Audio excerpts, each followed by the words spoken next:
And when you go into the gym and you think aesthetics, like you're gonna fall short. Like maybe not right now, but eventually Body dysmorphia is real. Body dysmorphia is gonna come in. Like there's all these factors that are not making you in it for the long term. So I think fitness is a long-term game, and aesthetics, going in with just this, I want a six-pack, I want the abs, is a great way to get you started. But somewhere, somehow, it's inevitable that you're gonna have to find a deeper meaning. Was that okay? That was good. I just want to make sure. Beyond the surface. He didn't go beyond the surface. Like women want to feel seen. They want to feel like that's right. I understand what you're going through. And I think what has created this relationship with my clients is that like they feel seen. And I feel like I make them feel seen because I genuinely see them. I moved on and I entered this unknown. I was scared. I was like this baby that just was born and didn't understand what life was. And I'm like, I don't understand what's happening, but it's gonna be better. It's gonna be better. And I was literally shaking when I made the decision. I was like, like what I'm talking right now. I had to do. Welcome to the ICU podcast. It is your girl. If you don't know me by now, I am Candice Chung Candino on all platforms, TikTok, Instagram. You are watching the ICU podcast, and I first want to tell you guys about a beautiful product that I was sent before we get into this episode with a phenomenal woman that we are going to be talking with today. It is a ceremonial matcha. If you are a matcha mommy, wait a second. If you are a matcha mommy, you need to try the ceremonial grade tea by Zen Leaf Tea, and it is from Kyoto, Japan. Matcha is just a beautiful product to boost your focus, increase your metabolism, a beautiful grounding factor. I use it as a substitute because I'm very caffeine sensitive, so just coffee doesn't work for me. So if you are interested in a ceremonial grade matcha, this is for you. And we're gonna get into the episode while we sip. Oh no, that's right. Isa, how are you, babe? I'm freaking amazing. I'm so happy to be here. I love that we have natural light. Yes. It's giving like we're outside, but we're not. Yes. Oh my gosh. Over the water of Brickell. I wish you guys could see the view. I'm gonna show her the view when we get outside, but the balcony is phenomenal. But tell me a little bit about yourself. So where are you from? Isa is such a beautiful name. Like, where are you originally from? So I was born here. Okay. My parents are Puerto Rican and Cuban. Okay. So I have like that Latina edge. Yes. And because I'm in Miami, it comes out. Of It definitely course, comes yeah. out. But yeah, I've been into fitness for the longest time now. I decided to kind of pivot towards athletic performance. Just because I've been driven by performance-driven results versus just the aesthetic. So yeah, I'm Cuban? Puerto Rican. Puerto Rican, Yes. From Miami. From Miami. Born and raised. Born and raised. An athletic performance specialist. Yes. How did you get into personal training? Okay, so personal training, I've always loved fitness. Yeah. Like it was outside of high school, I decided to start a routine because I've always been athletic. I've always been in dancing. I've always been in something. And fitness has always been my gateway. I've always felt like just so uplifted. I feel like clear-minded. And then it got to a point in 2020 when COVID happened, I decided, okay, I want to kind of take this to the next level and start coaching. And we actually did online coaching with a partner of mine during COVID, and we actually got clients. And I'm like, what? This is insane. Like, you guys really want to join my business now?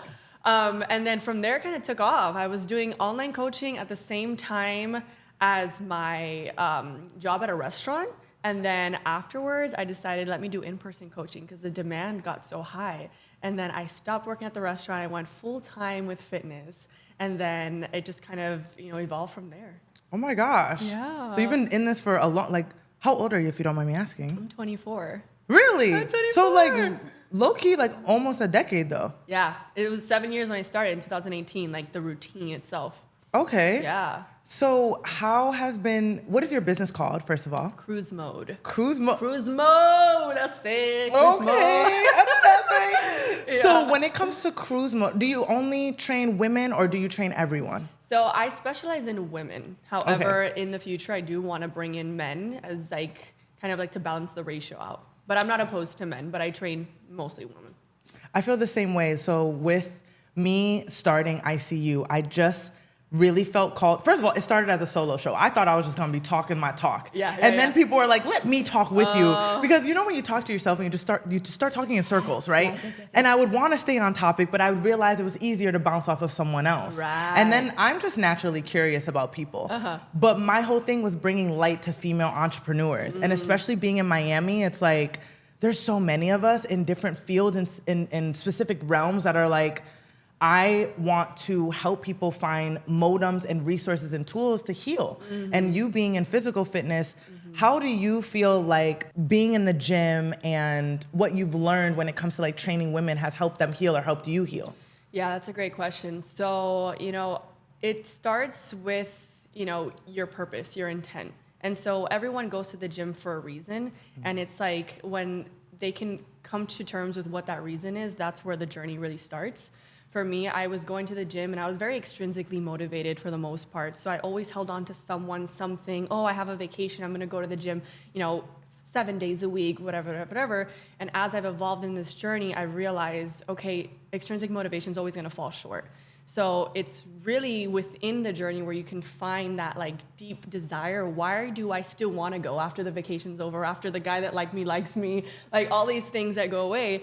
And so I think when you can see what you're capable of, whether that's just lifting a heavier weight from week to week or your body actually changing, you see yourself changing, you become kind of like aware that you're growing. And that within itself is something that keeps you motivated. And so not only is it just like this mental kind of adaptation, but you get good at getting better. And so I think that it's always going to be a mental transformation at the end of the day, along with the physical transformation. So I think, like anything else, the mind and the body are always interrelated. And what you can do physically, what you can push through physically, will transcend to what you can push through mentally. Yeah, I definitely feel like the gym has healed me in ways that I didn't expect when I started. Yeah. Because I'm not gonna lie, I love a good aesthetic. Oh, yeah. I'm still in that phase. I can't wait to just train to feel good. Yeah. But right now, I'm not gonna lie, I'm training to get a fat ass. Like, you know what I'm saying? It is so what it is. that's really what it is. That is. And I don't want to be, like, that's me being transparent. I don't want to be so externally driven. But it's like, I like to look good. I feel good when I look good. But at the same time, like you said, seeing the progress, like you get good at being better. And the fact that like there's, not only do I see it, but other people see it, you know what I'm saying? And not to say that like you need the external validation, but when you know something about yourself and people are reassuring you that what you know is what you know, it's like, wow, like I really am doing this and I'm like doing it right in a way because other people can see it, not just me. Right. So it's helped me in a sense of like, healing that if I don't quit, good things happen. I was in the military, and that was the first thing I did not quit. Wow. Like, I actually got pushed out, so I didn't quit technically. Right. But before that, I quit everything. Like, I've always been athletic. I've quit every sport, swimming, roller skating, softball, every single sport, I quit. And I was just always scared of being the best, honestly. I was really good at it, and I didn't want to offend others. And that was like a very big people-pleasing thing, obviously at a young age. And now I've realized, like, I cannot dim myself just to make others feel comfortable or, like, shrink myself down. Like, if I'm good at something and I'm getting better at it, like, I should be able to have that expressed, you know? Yeah, and I also think that you can't completely neglect the aesthetics. Like, yes, you going to the gym and looking good does enhance your confidence. Like, there's no doubt about it. I just think it's a byproduct of the intent and the passion. 100%. And when you go into the gym and you think aesthetics, like, you're gonna fall short. Like, maybe not right now, but eventually Body dysmorphia is real. Body dysmorphia is gonna come in. Like, there's all these factors that are not making you in it for the long term. So I think fitness is a long-term game. And aesthetics, going in with just this, I want a six-pack, I want the abs, is a great way to get you started. But somewhere, somehow, it's inevitable that you're gonna have to find a deeper meaning. Like, it's gonna happen. And I think it's, give yourself a pat on the back for being motivated in some way, because, some people are amotivated. Some people don't even have the courage to even get out of bed, go on a walk, or do anything. So if you look at someone and you're like, damn, I want to look like this, and you get up, like, that's great. That's amazing. But that person, and I speak from experience, it's always going to hit a roadblock, and not to sound negative or to bring in like these, No, be real. negative things. but it's what's going to happen. You're going to get through the journey. You're going to get the physique you like, or maybe you're not. And you're going to be like, okay, what now? And so I went through a period where it's like, okay, cool. I had the physique. I felt like I had the abs. Like in every picture, you would see the abs. And then my glutes were on fire, like all these things. And then I still felt so empty inside. I even took pictures and I was like, this is all I have right now. Like, let me just show my body. Like, this is all I have. Somebody validate me. Somebody tell me that I look good, because I was going through it, you know? And nothing helped. And that's when I was like, dude, I need to dig deep. Something has to fulfill me, and it can't be just my physique. Now, when I found that intent and I was able to drive myself to the gym with a deeper purpose, like I want to be stronger mentally. I want to be resilient mentally. I want to push through this resistance so that I can remind myself how capable I am. Then my physique got even better as a result. I got even more confident, not just because I looked good, but because I knew what I was capable of. And so the two are always going to be kind of like interrelated. But you see how the intent changed. I changed. I shifted. It was an identity shift along with it.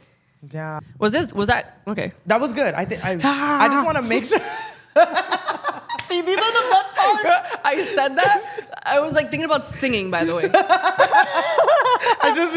just need to get that right. I might keep that because that was so freaking good.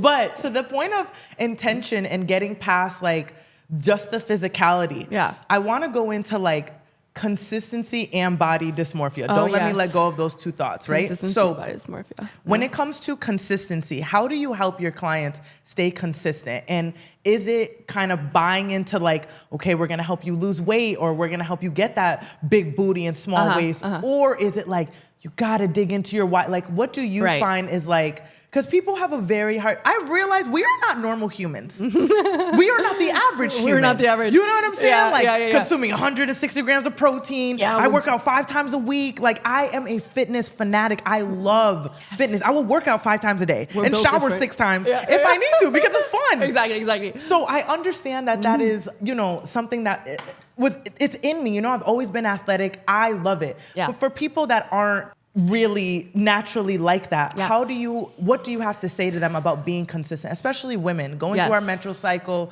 going through, you know, trying to be more feminine in a masculine world? Like, how do you suggest they be more consistent, and what do they dive into? Amazing question. So number one, always validate their goals.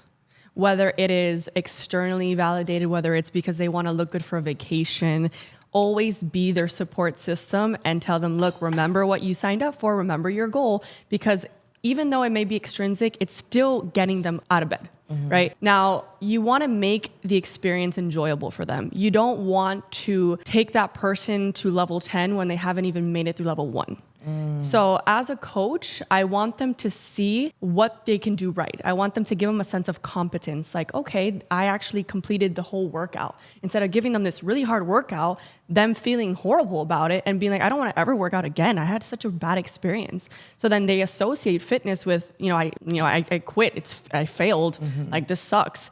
So in the beginning, you want them to kind of be driven to keep coming back. So give them attainable goals, validate their goals, and then start gradual. From there, you can even see it. They'll start to feel different about themselves, because inevitably within a week or two of someone that's sedentary and now all of a sudden physically active, they're going to feel different 100%. And that is when they start to notice that, they're the ones in control. Yes, they hired me as their coach and I'm supporting you. I'm giving you the workouts. I'm sharing you my skills. But at the end of the day, when they go home and they feel good about themselves and they don't want McDonald's, they want to make food at home. That's something they decided to do. Right. So it's like all of this kind of catapults. It compounds. And then they realize like, oh my God, I feel so good. I'm eating different. And then that drives them even further. And so they continuously come. And then who knows, maybe their goal of having the 6-pack for a vacation now starts to shift. Maybe it's like, oh, I just want to feel better. I just want to run faster. Or I just want to, be able to wear this dress that I never wore before. So that within them, they start to make the shift while I start to make the shift. And then later on, as I see them progressing, again, it's like a case-by-case scenario. But when I see them progressing, that's when, as a coach, I'll start to push their limits little by little. So then make the workout a little harder, or add a little more weight, or maybe add a little more to the session, more time to the session. And then they'll come, typically what I see is that they'll come to me asking me more questions. And that's when I'm like, oh, okay, so now she's really into this. It's working. She's doing the damn thing. And so that's ultimately how the consistency starts, is within them. And then as a coach, just giving them something that they feel good about, and then keeping the program progressive. So I'm gonna ask you a really raw question. Let's go. Sometimes people are just fucking lazy. Yeah. And there's clients for me, it's like with life coaching, for you, it's personal training. And I feel like clientele in any aspect, you can lead a horse to the water, but you can't make them drink. Right. How do you identify a lack of consistency? Like maybe, you gave good tips of like, as a coach, you need to validate their goals. Correct. You need to make sure that they have something like attainable. Right. And essentially you're reinforcing that they can by giving them workouts that is pushing them, but at the same time, it's challenging them, and then letting the domino effect go from there. Sure. But when it comes to people just like still not getting it, and sometimes just letting laziness get a hold of them, what do you feel like as a coach or like as a friend or a partner, like how do you possibly even help somebody through laziness, or can it even be helped? Yes. So I think number one, the laziness won't come at the start of the session, depending on how you are as a coach. Like, you're not going to make an investment if you don't believe that you can show up at least as much as you signed up for, right? I think the laziness comes later on when they get complacent. And I think that one, having that client trainer relationship is really important, because when they see you not only as their coach, but as someone that they can trust, they're more likely to open up to you. And even when they're going through things like that, like you'll be able to sense it. And I've sensed when my clients are potentially not feeling their best, whether it's physically or mentally, and that's when I come in and I'm like, hey, like, is everything okay? Like, do you want to talk about it? Do you want to, like, I find ways around, their obstacles as far as their mental challenges. But I think the laziness can, let's see how I can word this.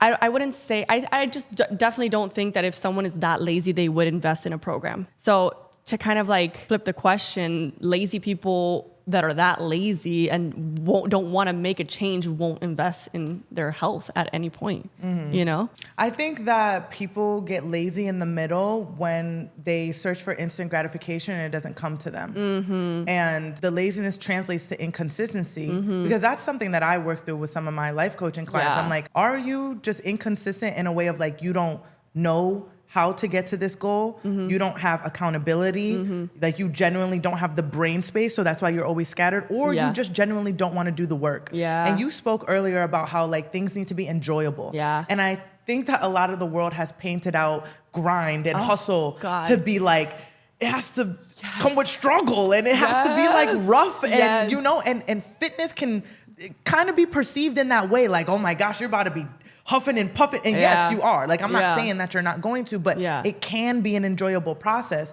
But you literally have to look at your goals and say, okay, like we were talking about, like, what is the end and how do we work ourselves backwards?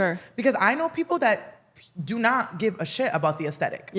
So they go to Pilates. I'm not saying you can't get an aesthetic off Pilates, but they do things that just make them feel good. They do the yoga, they do the aerial spins or whatever. You know what I'm saying? It's just to be active and to feel good. As opposed to me, I want to pick up heavy shit and put it down. And I know that's going to grow my legs. Do I feel like I got run over by a truck most of the time? Yes. I'm not going to lie. So it's like, it just what comes with the territory. I think people underestimate what comes with the territory and then lose sight of, like, you said this is what you want. And then you became inconsistent or lazy because it didn't come to you as quick or in the way that you thought it was going to. You didn't take the whole process of it all. You know what I'm saying? So I respect that opinion a lot. I also want to add to that. So a lot of people, especially me included, I am like an all or nothing type person. Black or white, for sure. Black or white. Now, I've understood how that can hinder my growth, so I've been working on that. I understand that not everything can be perfect. I can't follow this routine 100% the same way every single day. Like, we're human, we're women, we're hormonal, we go through mood changes. Like, to live like this masculine alpha routine is just not attainable. So what I've started doing is creating A goals, B goals, and C goals. Okay. Oh, that's so good. Right. So the A goal is the actual thing I want to attain. So if I want to work out 5 days a week and drink this much water and this amount of protein, like that would be the A goal. That's fulfilling every single thing at my most optimal level. Now the B goal would be something else. Maybe I made it to the gym 5 days a week, or I didn't eat all my meals, but at least I made it to the gym 5 days a week. And then the C goal would be like, I just went on a walk or something like that. So it's like, not every day is gonna be A goal material, but what if I hit C goal? I still did something versus like not feeling like I can do the A goal, so just completely like staying home and doing nothing and then feeling like I am a failure. And that it helps mentally because you still check something off your list, but you didn't do everything that you thought you could do every single day, but you did something. Yeah. So I think too with like laziness, it's like, one, it's like building that routine to at least get up and do something and not make a goal so unattainable that if you don't have the energy to do all of it, you just quit. Like do something, right? Right. And then feel good about it. Like feel proud of yourself. I actually got out and did something. Today I couldn't give 100%, but this might have felt like 100% for me. Yeah. You know? I have something similar for my clients when it comes to like morning routines or night routines. Yeah. I call it a high energy, medium energy, and low energy. So the low energy is like the bare bones of like, okay, let's get up. Let's make sure we eat something. Let's make sure we drink like 3 liters of water. You know, like bare bones of like what you need to survive. Yeah. The medium is like maybe you journal. You know, the little additives that like make the day sparkle. And then your high energy is like stretch, you do the like whatever. And as long as things get done in the routine, you're serving yourself, right? And it's just like the 100% isn't gonna look the same every single day, like you said. Right. Like the 1%, getting better 1% every day is really real because that compounds. And people underestimate the power of compounding. Yeah. And it's just like, yeah, baby, it doesn't all have to like don't let Instagram fool you. Like it doesn't have to just you gotta put the ingredients together to make the cake. Like it doesn't just come to you like that. Or and if it does, it comes at an expense. Yeah. You know what I'm saying? Yeah. As opposed to you making it happen yourself. Right. Does that metaphor make sense? That makes so much sense. And you know, what I wanted to say, going back to what you said about delayed gratification, it's like a lot of people that haven't gone through like a slow journey don't believe it's possible. We have. We've gone through the baby steps that have compounded and got us certain results that we're proud of. And you know, that's our job as coaches, is like we've walked the journey that they're trying to walk. Yeah. And so when they feel like giving up, it's because they don't believe that this is actually going to grow into something better. Yeah. So that's where we come in and be like, look, like this does compound. And although you're not feeling it right now, always keep your eye on the vision. Always keep your eye on the vision. And until they finally make that first milestone, that's when they'll really look back and be like, oh, those 4 weeks of training consistently, like it look at where it got me. Yeah. And so that's where I see the growth happening, is when they can look back and be like, okay, yeah, like I accomplished something. And yeah, as coaches, is how can we keep our clients holding on during the moments where they want to fall off. So to the point of also being coaches, we are in a world where everyone thinks they're a damn coach, right? Like everyone's there. Like, you know what I'm saying? Everyone's like, I learned how to do this for myself, so if I could brush my teeth, I could teach you how to brush your teeth. So how do you feel credentials you as a coach, and how do you differentiate yourself as a coach? As a coach. Wow, great question. Well, number one, passion. Like I freaking love to be a coach. Like I love passion, obviously skill set, and then experience. If you're skill set, like honestly, you can have all the passion in the world. Like what I was saying, but if you don't know shit, like what the fuck? Yeah, seriously. It's like, I'm going to trust you, but like, can you help me though? Yeah, really. Like you're real enthusiastic, but we're not getting results here. My knee still hurts. Like, come on. So passion, skill set, experience, and then of course drive, which comes with passion. Yeah. What was the question again? Just what differentiates? What do you feel like differentiates you? And also like being able to take a step back and put myself in those clients' shoes. I think sometimes, like, yes, we've walked the journey and we're here now, but we still have to have compassion for the people that haven't walked the journey. And they feel that. They feel when the coach is being too hard on them. And yes, there's something that you can be hard on your clients, but they can feel when it's coming from like a place of like cockiness or a place of like being stern on the client. Like they can feel that. And then also being able to read your client, because not all clients work with the same approach. I can probably talk to one of my clients in a really stern attitude and they're receptive, and other clients I have to kind of change my tonality a bit. And so what I recognize is, for me, is like I read the client, I see, okay, what maybe right now they're not gonna be receptive to this approach, but I can get them to a bit more mental resilience where they can. So understanding that there's not a one size fits all approach, and always tailoring my program when necessary.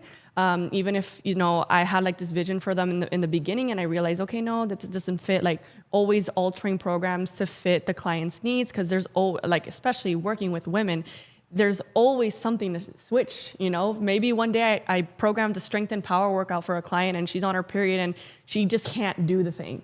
And I have gone through that where I just can't do what's on the program. And so what I'm going to do, not show up? No, I'm going to change the routine, and that's totally fine. So having that approach, the one size fits all approach, not the one size fits all approach, stepping out and putting myself in the client's shoes, reading the client, seeing, what type of client will be more receptive to a certain approach, and then being just so passionate about it. And like, even understanding that even though this person might feel lazy, like it has nothing to do with me. It's like, this is where I can acknowledge that and be like, okay, what can I do as a coach to break them out of this laziness, have them start habits, have them understand that, this is a compound effect that'll eventually get them to where they want to be. So.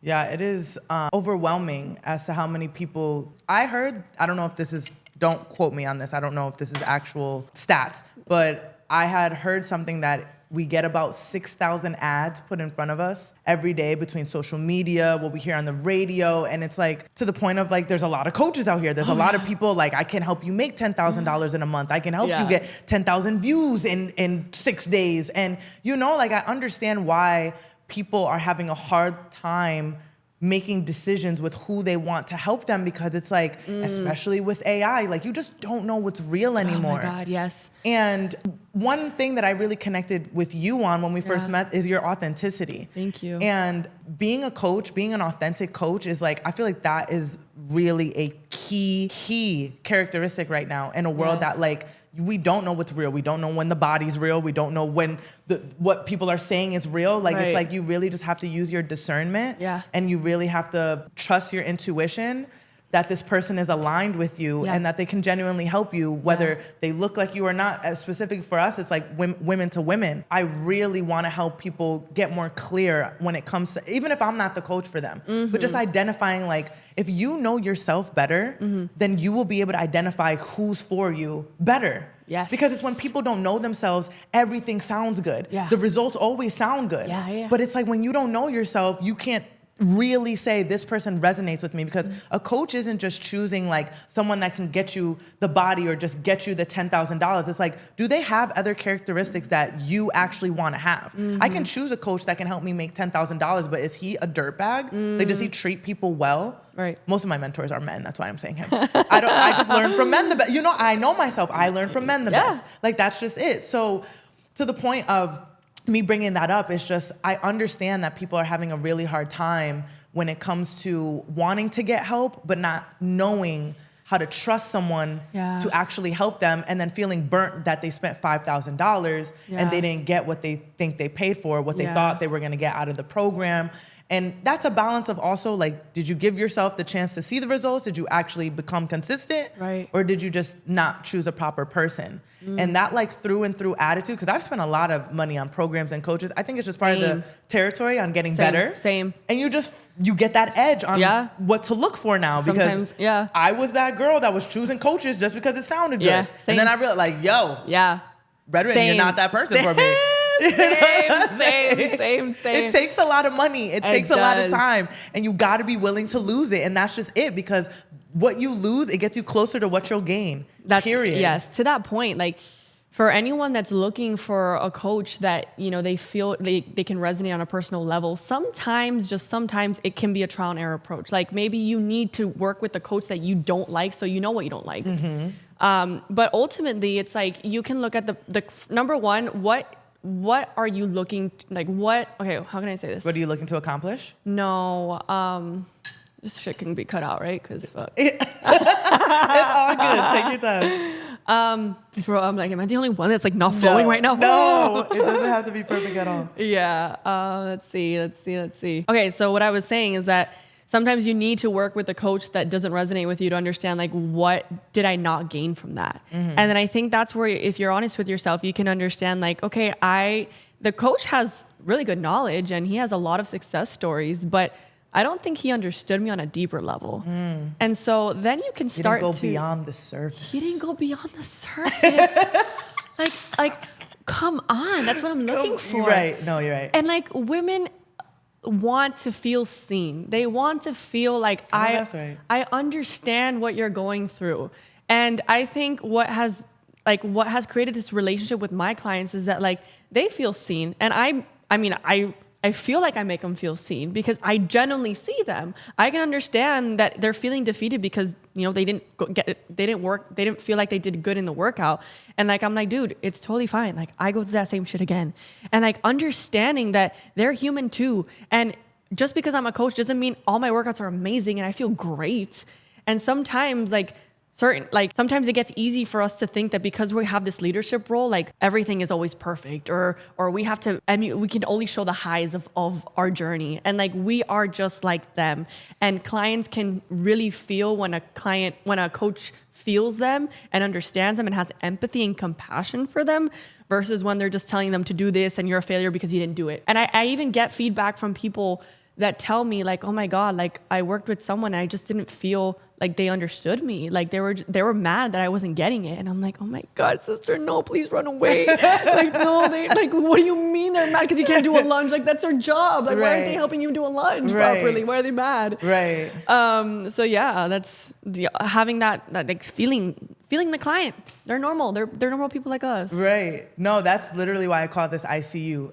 I really believe that like the 3 basic human needs, I mean, there's like a hierarchy, but for me, especially as women, we want to be seen, which is like, in a sense, being understood. We want to be heard, which is like being felt, and we want to be like appreciated. Mm-hmm. And when you feel that's the reason we want community, relationship, like whether it's romantic or through like a coach-client situation, like you just want to feel like someone actually gets you and you're not alone.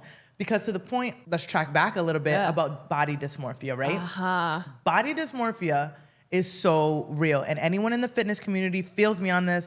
If you've been in the gym, you just feel it. You know what I'm saying? It is when you see yourself in a certain way that other people, it's like a funhouse mirror. Yo. Like the clown mirrors that are in like the clown houses, you're looking at yourself a certain way and people are like, what are you talking about? So you're seeing yourself in a way that it's like, people are like, what are you saying? I go through it almost daily. I'm not gonna lie. It's not to the point where it's like, if it's unhealthy, you know, it's just like, I realize it comes with fitness, but I'll be like, man, I feel so small. I'm so skinny. Yeah. And people be like, bro, your legs walk in the room before you do. Like you have thunder thighs. And I'm like, oh, I need to eat more. Like I need to, you know what I'm saying? I'm trying to be thick. I'm trying to be thick. So it's like, every time someone hears me say that, they're like, what are you talking about? But I'm like, I literally feel this way. Yeah. And I understand that there's no congruency there. And it makes someone feel crazy. But it's like when I hear other people also perceiving themselves in a way that I'm like, baby, I don't know. I get what you're saying, but like that's not what's happening here. It's like, oh, we're all just doing this. This is happening to everybody. So we're all just. I also saw something, I be on the internet too much apparently, but I also saw a video of a girl saying that humans were never meant to see themselves this much. Like we were only meant to see ourselves in water and that to be like a kind of skewed reflection. But once mirrors were created, it just left so much room for like judgment and criticism. And then on top of that, cameras. And then on top of that, social media. You know, we were never supposed to see ourselves so much so we could want to fix our nose and want our bodies to look these certain ways. So it's like this, what I'm currently going through and what I want to help other people to move through is like, to strip the societal lenses that we've been taught, this is what beauty is, this is what you should look like, this is what your hair should be like. Like the body types that a lot of people aspire to have, yes, they are attainable, but you should respect your own body type, you know, and what your body does in the gym and how it improves in itself does not have to fit that box. So to the point of body dysmorphia, how do you suggest that women move through that and like soothe themselves when it comes to like them seeing themselves a certain way and wondering if other people see them that way? I think that's where the self-love journey begins for everybody, because we get to a point where we're working really hard and then we look in the mirror and our body's always changing and we're not happy with what we see. And you have 2 choices. It's like, you're going to talk down on yourself or you're going to accept yourself.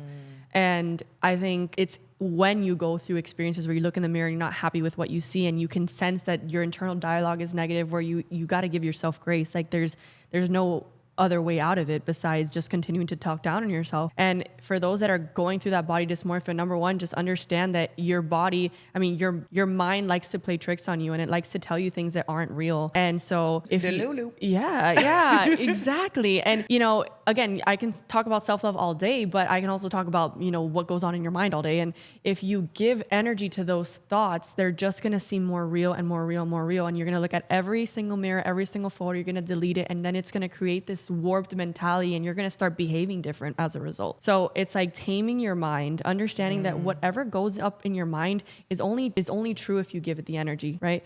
So I myself have days where my body just doesn't look as toned or athletic as I would like. And I look at myself and I'm like, okay, well, that's what I think I see. And I'm happy that my body is still beautiful in all types of ways, and just honoring that body and continuing to move past my day. And the more you do that, the more you look at yourself, and maybe it's not the most amazing image, or at least in your head you think, but just continue doing things that support you and continue nourishing yourself in other ways, and don't spend too much time on looking at the mirror if you know it doesn't make you feel good. So yeah, that's what I would say. I love that. Yeah. Yeah, I realized that the beast that you feed is the one that's going to grow stronger. And I don't have children. Do you have children? No. Okay. You imagine? Shout out to the childless girls. That's right. I mean, shout out to the mommies too, but I love living my life as my own. However, when it comes to like me realizing that I am the human that I am responsible for, self-talk is a huge play into that, because, I've been in therapy for a long time. I love therapy. I advocate for therapy. And my therapist always told me, if a friend was talking to you the way you talk to yourself, would you still be friends with that person? And that didn't really hit me. Like, it hit me, but it didn't really hit me like, man, like, fuck that bitch. Like, you know what I'm saying? Like, I hit it like that. But when I realized, like, what I'm saying to myself is really like little Candace inside of me that either internalized someone else's thought. Like, whose voice is this? Most of the time, it's not our voice. Yeah. It could be our mom's voice. It could be that bully's voice. It could be that guy that we really wanted us we cared about, but he didn't care about us, and we just internalized it. So whose voice is actually speaking to me? Right. And I am responsible for my own humanness. So how do I speak to that little girl in me in a more kinder, like a child, essentially? Like, I am taking care of me, my inner child. So I really, like, that one hit me a bit more different. I mean, also, if you feel like the metaphor of like your self-talk being like a friend, like, would you let a friend talk to you that way? Then definitely take that as it is, because the whole point of it is that you analyze your self-talk, and you know that, okay, the way I'm talking to myself right now, if someone else was talking to me like that, it would not be appropriate in a way. And it's so easy to take that disrespect or those mean words from yourself. Right. Because it's not like an actual person that's saying it to you, but like, take yourself out of your body and literally put that voice to another person. It'll change a lot for you, for real. Yeah. That changed a lot for me in the game of like self-love and self-care. And like you said, like, you can't believe everything you think. Right. Because it'll trick you. It'll fool you. Right. And kind of to pivot back to fitness, if we can, would that be a good? Yeah, of course. Yeah. So what has helped me kind of lower that voice in my head is putting myself through a routine where I'm like supporting myself. So for instance, that's why I decided to go into athletic performance, because it's performance driven and it's purpose driven results, versus like going in with like this, I'm going to go in there because something that I can't even fucking talk. It's okay. It's okay. It's when the brain goes faster than your mouth. Like, no, it's okay. Take your time. So much I want to say. It's just like, come out. It's okay. Take your time, baby. Okay. So I think a routine, though. A routine. Let's talk about, a supportive routine. Okay.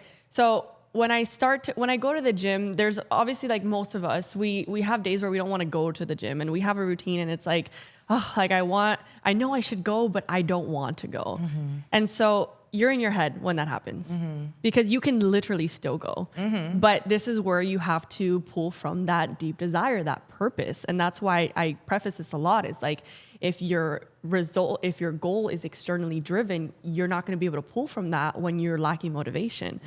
Now, when you have this purpose-driven result, like I'm doing this because I know I'm strong, because I want to continue to push my limits because I can. And this is going to prove to me that I'm confident, that I'm this, and that. And so whenever I'm having those days where it's like, oh my God, like I kind of don't feel like going, because it happens to everybody. Oh my gosh. It happens to everybody. Your favorite fitness, influencer favorite or coach, athlete. your favorite athlete has days where their body's like no, or their mind is like no, or whatever it is. And of course, there's outliers to this. Like if you're chronically fatigued, like yes, take a rest day and things like that. But for the most part, if you're on a routine and you just don't want to go, like your mind will literally sabotage you. And so when you can pull from like a deep sense of purpose, you can always move past those moments. And it's during the moments where you want to quit and you do and you persevere anyways, that's the resilience you're building, because the next time you feel that same way, you're going to remember that you actually did the thing when you felt bad. I didn't die. You didn't die. You didn't die. Exactly. And I think to myself a lot, like if I gave in this one time and I felt like not going to the gym and I didn't have a reason, I just didn't want to go.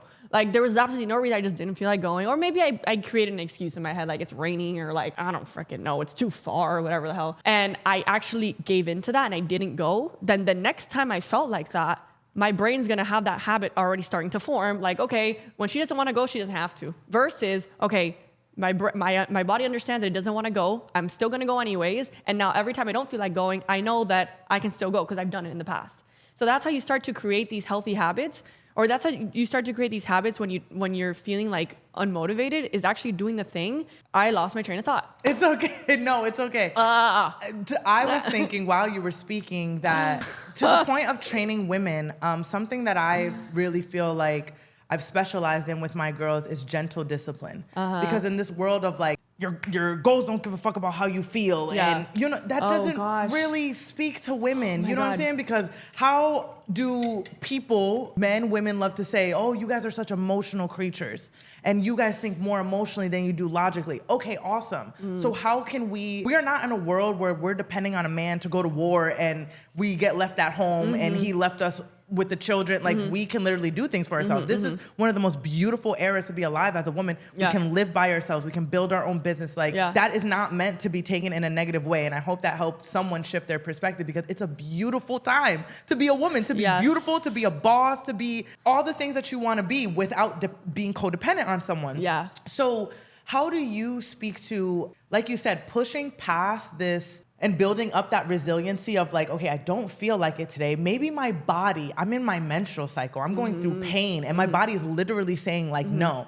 Honoring your discipline and your goals, but also honoring your body and your emotions. How do you play in between those? Yeah, so that's a really good question. And I go through that often. And I feel like it really just depends, because if you're going, like the menstrual cycle, well, we go through different emotions and moods, and it's very hard to kind of like suggest like, oh, when I'm on my period, I'm gonna take, because we're women and we're always going through different changes, the predictability isn't there. So it's really tuning in on that specific day and making the decision that specific day. So there are moments where I am on my period and I can actually push through a workout. But then there are other times I get my period where I'm like, dude, this isn't happening. Yeah. This isn't happening. Yeah. Or maybe I'll drink coffee and I'll get to the gym, but I get there, I'm like, nah. Like, this isn't happening. Yeah. But since I'm there, I'll just walk on the treadmill if I feel like it. Yeah. So it's being okay with changing the routine at any point. You did say that earlier. That's a very good. Being okay with flexible to adjust. Being flexible. Like, I understand, because in the grand scheme of things, if you didn't make it to the gym the day you think you wanted to make it to the gym, like it's gonna be fine, right? Like I tell myself I'd rather rest, recover, instead of giving half-assed effort just to say I went. So when I'm going through moments where I don't wanna go to the gym because let's say I'm physically fatigued or mentally fatigued or something that requires me to rest, I think to myself, I need this day today to recharge, reset my batteries, because I'm gonna go 10 times harder the next day, or at least maybe feel a little bit better the next day. So always having grace with yourself, always remembering that your body is not always going to be fully charged at any point. But if you allow yourself to rest now, you're probably doing more of a service to yourself for the next time that you go to the gym. You know what I'm saying? So don't think grace is an excuse though. Yeah, don't think grace is an excuse. Because people hear us say grace and they be like, child, I'm gonna rest for a week. Right, I'm gonna go right. eat whatever. A treat meal doesn't mean a treat day Right, or a right. weekend. You know what I'm saying? So again, you have to know yourself. Know yourself. And you have to know when you're giving yourself too much leeway as Yes. well. Like be honest with yourself. Integrity Yes. is a huge part of fitness because nobody can do the reps for you. Yeah. A coach can't do it. A friend can't do it. Nobody can do it. So Yeah. tune in day by day. I Yeah. definitely understand that thought, but do what you can because my Yeah. whole thing is like, if anything, you can walk. Yes. If anything, you can walk. Yeah. Whether that's on a treadmill, whether that's outside, whether you can walk. Right. And that's training your brain to say, okay, we may not do everything that we said we were gonna do, Yeah. but we're gonna do something. Yeah. And it may not be the most comfortable thing because we wanna lay in bed. Right, But right. we're gonna do something. Right. So actually to add to that, what you can tell yourself too, because sometimes it's not only like you do want to take the day off, but you're so in your head about it and you feel so bad about taking the day off that you don't even rest anyways. Right. And so that is not resting at all. It's like, Yeah. might as well just go to the gym in that horrible attitude because you're not resting anything at that point. You're Yeah. all stressed. Yeah. So when you can, it's not about just taking a day off and like, fanning yourself. Yeah. It's like, okay, I'm taking the day off, but I'm going to be strategic about this day off. Yeah. Tomorrow, I'm going to do this, and that. Or today, I'm going to do this so that tomorrow I only have to do this and that. Yeah. And so you had a routine anyways, but you didn't do what you said you were going to do today, so they'll alter it. Sometimes for me, it's like if my body's feeling chronically fatigued, I'm going to do all my busy work on my laptop on my bed. And I feel so productive. I did everything I had to do, but physically, I couldn't do the demands of sport or the fitness today. I just couldn't. And so tomorrow, when my body's fully recharged, I'm like, okay, yes, I got all my homework out of the way. I got all my busy work on the laptop out of the way. But now my body is way better than it was yesterday. And I can go to the gym and execute the way I want to.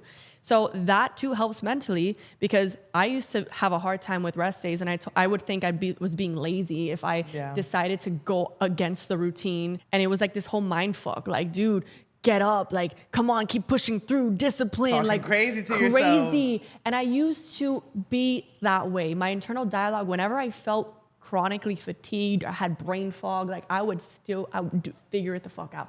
I would drink caffeine, I'd have sugar, I'd do whatever. Isn't that the worst? It's the worst. Because you're coming from a place of guilt and shame. Exactly. That's the lowest vibration. It's the lowest vibration, and that caught up to me at some point. But I always had that in the back of my head, like you can keep going. And I was surrounded by like all these alpha males as well, so I was like, I gotta keep up with the alphas. Like, Yeah, they ugh. turn and burnt too. Yeah, bro. I'm like, is your mental okay? Like, how's everything at home? And they're like, get money, yeah, be fit. I know. And then like, I'm like, I just couldn't do it anymore. And so I have that in the back of my head, always rolling like, you can keep going. And then I had to dismantle that belief system recently and be like, you can sit down for a day, dude. You're going to be okay. You're not a failure. You work so hard that this is why you feel tired, because you work hard. Just give yourself grace. Be okay with it. The next day, you're back onto your routine. And if you have to alter the routine the next day too, so be it. But stay productive, stay on task, stay focused, keep the vision in mind. And that's how you can move through this life of like unpredictability without feeling shameful for not following exactly what the routine said. And I have coaches of myself too that have me on a specific program, and I'm open with them. I'm like, look, Tuesday I couldn't run. I'm sorry. Like, or I could only get in one workout this week. And, luckily I'm in alignment with them. They understand me and they're not like, oh my God, you fucking suck. Like you should, And so I think about that when I'm coaching my clients. Like if, let's say they missed an online workout, I ask them, so what's happening, whatever. And I can kind of see if they're being lazy or if they really felt bad about it. And then not being so mad at them. Because if I keep telling you, you're a fucking loser, like you suck, like, do you think they're going to want to come back the next day? Right. No, like it's teaching them sustainability, because we're in this for the long run. There are days where you're going to feel like shit. There are days where you have to change the routine, and that's totally fine. Like whoever tells you that you're a failure for doing that, like they don't understand. I feel like not feeling productive in rest is low-key a survival foundational thought. That's where that really roots from, because it's like rest can be productive. Yeah. And you should have a plan. Like I think Beyonce said, like, she'll feel something. She'll cry about something for a day. Yeah. But she tries to not let that continue for 5 days. Yes. Feel what you need to feel in the moment. Right. And honor your feelings and your emotions, especially as a woman. You don't want to be stone cold. It's not our job to be like stoic. Yeah. Honor your feelings. It's a blessing to be able to feel as deeply as we do in a world that's so nonchalant and numb, and that honors being a robot. Like we already have enough of that going on. Yeah. So don't feel like you need to do that, but at the same time, you don't need to let it consume you Yes. to the point where you cannot operate in your daily life. Yeah. So Yeah. it's giving a time frame to honor what you're feeling, at the same time knowing, okay, once I move through this and I express it in the way that it's not so overwhelming, I need to move through my daily life with what I said I'm going to do. Right. And I need to attack that one by one. It may not be the 6 things on my to-do list, but maybe 2 out of them or 1 out of them. You know what I'm saying? Exactly. It's so, there's not a one size fits all. And I hate that, like, everything that's happening in fitness or in the wellness world, it's like, take this supplement or listen to this guy and like this. You literally have to find what works for you. Exactly. And again, to come back to the point of coaches, we know that, we understand that. And so it's our job to look at our clients and be like, okay, what works for her? And maybe what worked for her on month 1 is not going to work for her on month 2. And that's typically what happens. They grow, they evolve, they adapt. So yeah, just keeping that and having them understand too that what they're doing now is going to change because life changes. Yep. And again, you're in this for the long term. So if you want to keep fitness and wellness and all these amazing elements in your lifestyle, you have to understand how to adapt with it. And what happens when you go on vacation now, all of a sudden, like you're not, like you probably won't work out for a week. Who the hell cares? You know, hopefully you brought with you some healthy habits that now are shifted into your lifestyle, but that's not to come back and feel like a failure. And sometimes when it comes to balancing, some people have to understand, like maybe they don't know how to balance at first. And so they have to go through that, like that extreme, like, okay, I'm not at the gym, and then they go crazy and they start eating whatever they want, start drinking. They have to go through that extreme to understand, like, okay, this lifestyle isn't serving me anymore. And then that's when they start to shift. Yeah. So there's only, we can tell them as much as we want, like, okay, have this balance, but they're the ones that have to understand what balance feels like for them. No, right? Some people literally have to. My mom used to tell me all the things. Don't do this, don't do that. Sometimes you just gotta go through it. You just gotta go through it. Like, I didn't know. You gotta know it for yourself. You have to touch yourself. the stove to know that it's freaking hot for you not to touch it again. Yes. And Yeah. that's just what it is. Yeah. And again, talking about that discipline in the form of punishment will never yield the same results. Discipline That's a bar. Yeah, discipline in the form of punishment will not yield the results you're looking for because you're punishing yourself. And like you talked about, you're at a low vibration. You're doing something because you feel so bad about yourself that you feel like that is what's going to make you feel better. And again, you're like leeching onto something to fulfill what's missing inside. And external. I did that for so long. I felt like I needed to do this, that to be the best coach, to feel good about myself, to be pretty, to be all of these things. And then all that came crashing down. I'm like, fuck, like now what? Yeah. And that's where the journey began for me. Yeah. I'm like, damn. Here we are. Oh, shit. Gotta go inward. I gotta go in. Are you serious? It was so easy to go outward. Damn. Yeah. No, that's a beautiful pivotal moment though. Yeah. Like, and it really is. We have decisions in our life that like do you have that like one decision in your life that was like, yo, if I didn't choose this, I don't even know what life was on the other side? Yeah. It's those types of moments, those pivotal moments where it's like, I'm literally being asked to go inward, or I'm literally being asked to like choose something out of obedience because God is telling me to do it, as opposed to it making sense to other people. And it's like, those are the pivotal moments where it's like, yo, if I didn't listen to myself, I don't even know, like you don't want to betray yourself. And by honoring yourself, you build up that resiliency to like trust your intuition as well. Yes. To that point, I wanted to bring this up. Like when I was working at a certain place, over time you start to feel this desire that you deserve better, and there's something else out there for you. Like God has this plan for you, and you don't feel like you're in alignment with that yet. You feel like you're still kind of in like those handcuffs.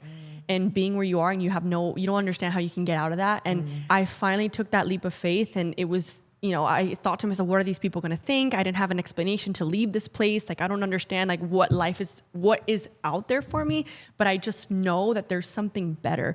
And sometimes we're so afraid of the unknown because we just can't predict the good. We can't predict, all of this excellence or success, but sometimes it's so much better and it's so much worth it than feeling so closed and chained and not performing at peak levels.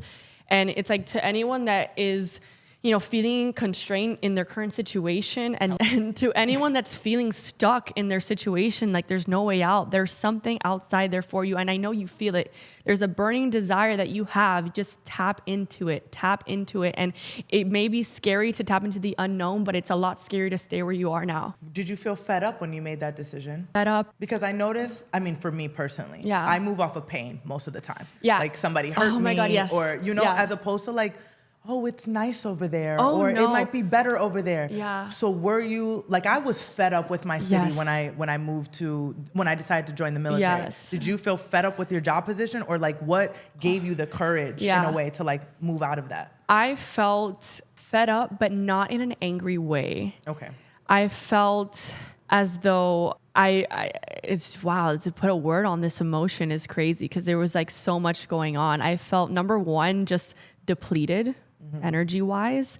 I felt unappreciated, and I just felt like it's over. Like this a dead cannot serve me anymore. Like there was no explanation. It's just like, that's it, like it's done. And it was like, I feel like this emotion when I talk about it, because it was probably one of the biggest moments of my life that actually began the journey. When I said no to so many opportunities, so many people, when I left the abusive relationship, when I left the job that wasn't serving me, when I left the people, the friendships, all of that, like I needed to go through that. I needed to say no. And it was one of the hardest no's, because I had so many toxic like attachment styles, but it's like I had to kind of close my eyes and rip the Band-Aid. I just said, I can't.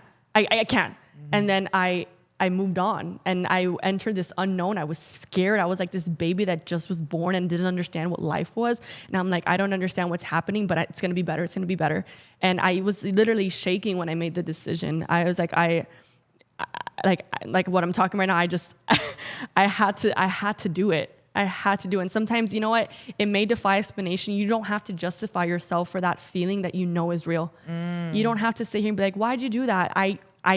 It wasn't in alignment with what I want. It wasn't. And I had the courage to finally see my worth, know my value, and move on, and trust in God's timing so hard that I knew that in some month, in some year, I will be where I'm supposed to be. I don't know where that is now, but I'm gonna trust. And I trusted, and I'm so grateful that I made that decision. I'm so proud of you, girl. I'm so proud of you. That's huge. Thank you. So listen, if anybody is in that position, you heard it here first. If anywhere else, like really take it from people. I know woo-woo stuff to a lot of people. You hear the same messages over and over and over, but like, really if you feel that and that if you are feeling unappreciated, if you are feeling depleted, if you are feeling like the place that you're in does not serve you anymore and that there is better, there was a point in time when you didn't feel that about that place or that relationship or that friendship. Yeah. So that shift is really telling you that there is better, because if you weren't feeling that, you would stay there. Yes. So that shift in that energy is telling you something not only about what you're being called to do, but also what is there for you already. Yeah. So that's beautiful to hear, and that's a beautiful example. Knowing that. How old were you when you? I was 23, so it was a year ago. It was actually huge. in July. It was less than a year ago. No way. Less than a year ago. Yeah. And to see you in front of me, you have such a calm, warm aura about you that is like. Thank you. That is